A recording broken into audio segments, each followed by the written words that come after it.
Hi, this is Corella again, and this really doesn't have anything to do with what I've been doing before, which looks at how do you write a good, academically sound 5-paragraph essay at a college level. No, right now what I'm talking about, this is for my students who are studying Spanish and who still have problems with understanding or beginning to understand the subjunctive in Spanish. Now, I never said it was easy, because the learning the subjunctive, and one of the reasons it's not easy, it's the same reason why learning gender in Spanish is not easy. It's not in our language. And it's not just the words that aren't in our language. That's not the problem. The concept. The concept that a noun is masculine or feminine. The concept that a noun must agree with the adjective. The concept that a sentence can change totally if the noun is masculine versus feminine. That concept doesn't exist. Well, our language, we do have a subjunctive, of course we have it. But we're not conscious of it. Like, for example, if I say, and we don't say this way, we normally say, I want you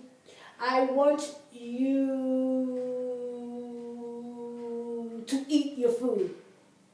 And we don't understand that verb to eat, why it's in the form to eat.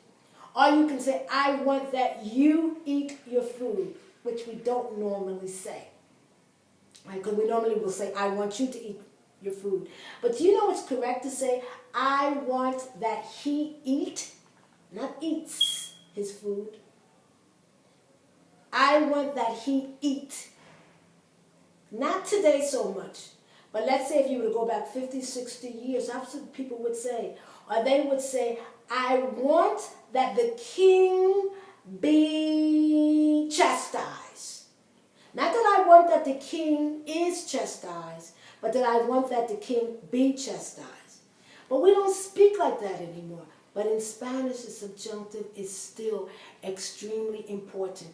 So right now, I'm going to try to get us inside the subjunctive, inside that concept.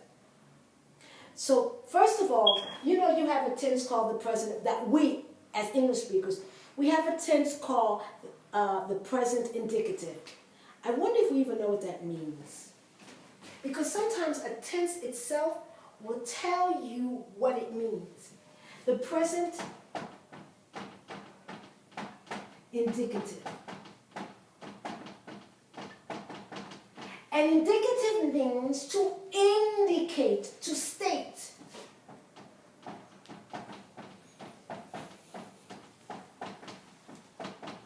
Right? Now remember, I'm only talking about the present here. You know, there's more than one tense, right? But this is the tense. So we're indicating or stating something. For example, I indicate to you that I speak English.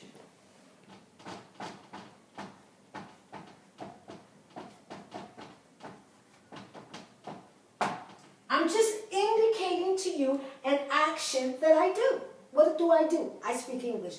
Or I'm indicating to you that he, let's say someone over there, speaks English.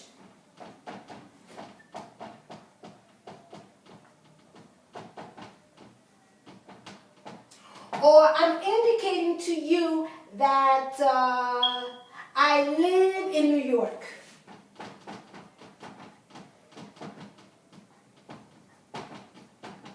There's no, they just say NYC. I live in New York City, right? Now, what am I doing here? I'm just indicating or stating an action. And these are sentences, obviously, excuse me, period. What's the action? I speak English. What's the action? What's the sentence? I speak English. What's the sentence? He speaks English. What's the sentence? I live in New York, right? En español sería, hablo inglés, vivo en Nueva York. Okay. That's no problem. We do that in English and we do that in Spanish, so that's no problem. Here's the problem. The problem is when you're not talking about what you do, which is the present indicative, right? but you're talking about what you want someone else to do. That's called a subjunctive. Now, I want to make this very clear. This is not the only reason in Spanish why I use the subjunctive. But this is one of the few ways that it's more easily understood. Okay? There are other ways that the subjunctive really, in my opinion, the only way that you get that is a subjunctive, because you have to get inside the language and see what the Spanish speaker is seeing, and then the subjunctive makes sense. Because sometimes to an English speaker, it's almost impossible to translate the subjunctive. Because we translate it and it doesn't mean what it means in Spanish. In our translation, like they say, something's lost in the translation. But the subjunctive mood is not a tense. The tense is present indicative, past, simple past, future, simple future, future perfect. The subjunctive is called a mood because you can put the subjunctive in the present, in the past, in the imperfect. You can put it in different tenses. But the subjunctive is a mood. And English has and Spanish has about 4 moods. Another mood would be the imperative. That's a mood. Because what do you want? You are commanding someone to do something. But right now I'm just talking about the subjunctive. Okay. The subjunctive, now listen to the definition. It's a mood in which one person is desiring or wishing that another person does a particular action. So here I'm talking about I speak English. But how about if I'm not talking about me? How about if I'm talking about my child? So what do I say? I say, I want my daughter to speak English.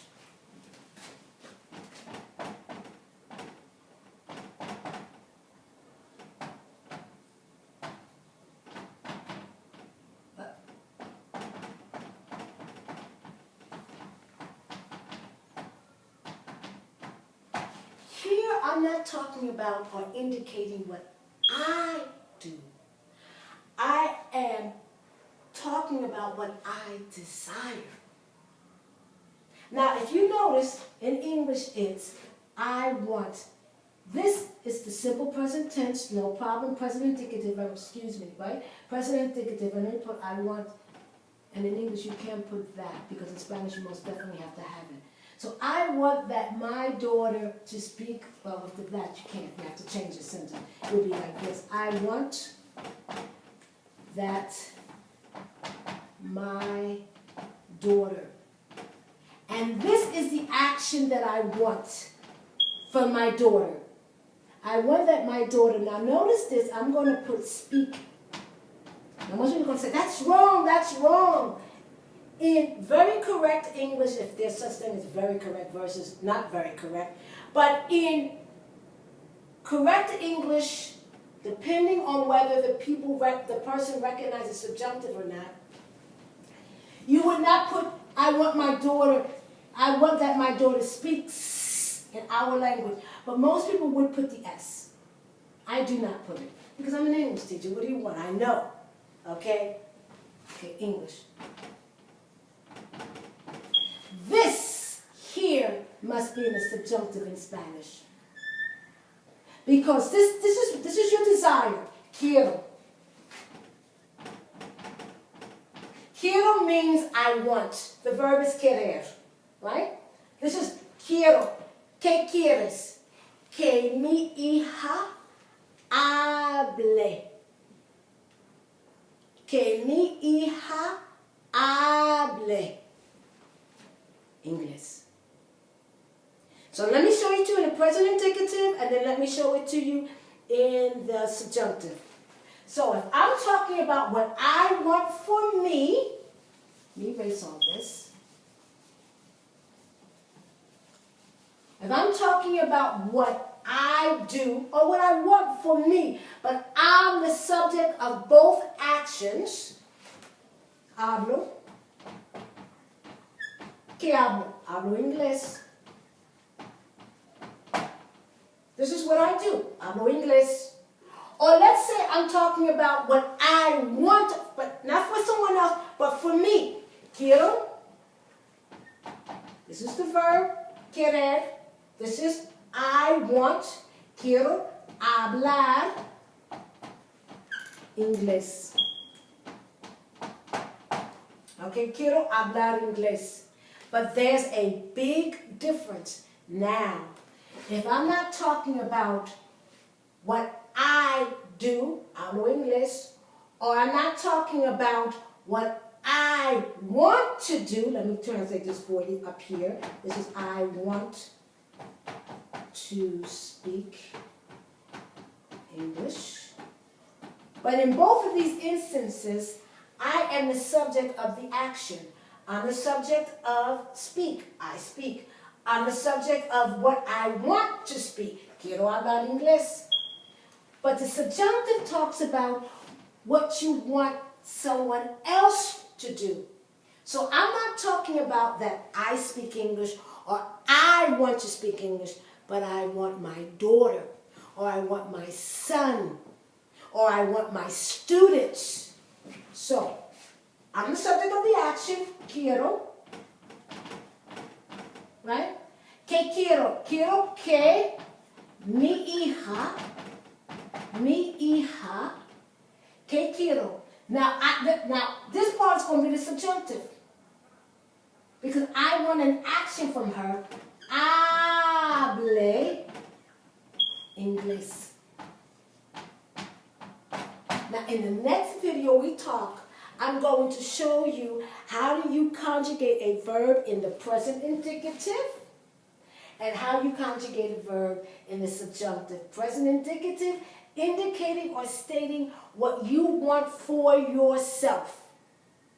Or indicating or stating what you do. I speak English, I want to speak English. But the subjunctive in Spanish or in French or in Italian or in Portuguese indicates what an action that you want from someone else. So, first of all, it's a complex sentence, right? So I'm telling you what I want from my daughter. Quiero que mi hija hable inglés. So here, the hable is a subjunctive. The hablo is the present indicative. Just one more thing, and then, as I say, I'm out of here. Yeah, my boy, okay? If you do not understand and begin to understand and begin to speak the subjunctive in Spanish, you don't speak Spanish. The subjunctive is totally and completely important in Spanish. I don't know how good that sentence is. So once again, this is Coralla Fickler-McLean at welcome, WYLCOME.com. Thank you very much. Have a good day.